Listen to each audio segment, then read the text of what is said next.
जय हिंद। आज हम बात करेंगे उत्तराखंड आपदा के बारे में।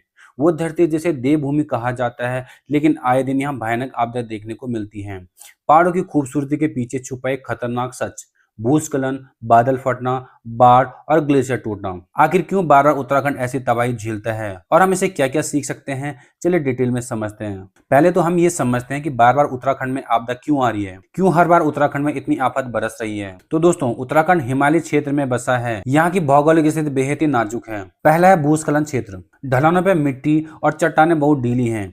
जैसे ही बारिश होती है, मिट्टी बह जाती है और भूस्खलन हो जाता है। दूसरा है अत्यधिक वर्षा और बादल फटना। अचानक कुछ ही मिनटों में इतना पानी बरसता है जितना पूरे महीने में नहीं गिरता है। तीसरा है विकास के नाम पे उत्तराखंड में डैम का निर्माण, सड़कों की अंधाधुंध कटाई, जंगलों की बर्बादी और अवैज्ञानिक निर्माण। चौथा है जलवायु परिवर्तन। ग्लेशियर तेजी से पिघल रहे हैं और नदियों का संतुलन बिगड़ रहा है, जिससे सबसे ज्यादा प्रभाव पहाड़ी क्षेत्र में हो रहा है। उत्तराखंड में ऐसी आपदाएं जिसे कभी भुलाया नहीं जा सकता है। केदारनाथ त्रासदी। 16 जून 2013 को केदारनाथ घाटी में बादल फटा और मंदाकिनी नदी में बाढ़ आ गई। देखते ही देखते मंदिर के पीछे की चट्टान से विशाल मलबा गिरा और पूरा इलाका तबाह हो गया। हजारों लोग मारे गए, सैकड़ों गांव उजड़ गए। इसे हिमालय की सबसे बड़ी त्रासदी कहा गया।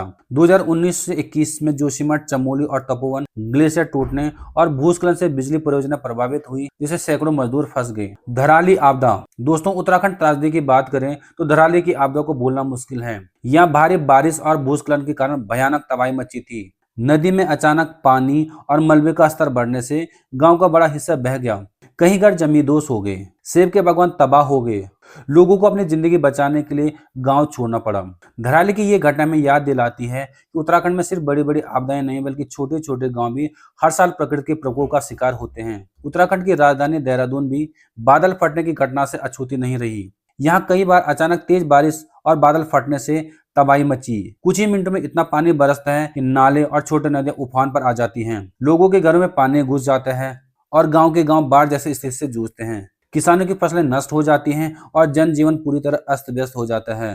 देहरादून की घटनाएं साबित करती हैं कि आपदा सिर्फ पहाड़ों या दूरस्थ गांवों तक सीमित नहीं, बल्कि मैदान इलाकों, राजधानी भी इसके चपेट में आती हैं। यानी कि उत्तराखंड का हर कोना इस खतरे के साये में है। हर साल की छोटी छोटी आपदाएं के कारण बारिश के मौसम में भूस्खलन से सड़कें टूट जाती हैं, गांव अलग थलग पड़ जाते हैं और दर्जनों लोग अपनी जान गंवाते हैं। दोस्तों, अब सवाल उठता है कि हम सिर्फ आपदा का इंतजार करते रहेंगे या फिर कुछ कदम उठाएंगे जिससे हर साल जान माल से होने वाले नुकसान को कम किया जा सकता है। सबसे पहले है सस्टेनेबल डेवलपमेंट। पहाड़ों में सिर्फ वही निर्माण हो जो वैज्ञानिक मानकों पर आधारित हो। जंगलों की रक्षा, वनों की कटाई रोकनी होगी। हर साल विकास के नाम पे जो करोड़ों पेड़ काटे जाते हैं, इस कटाई को कम से कम करना होगा।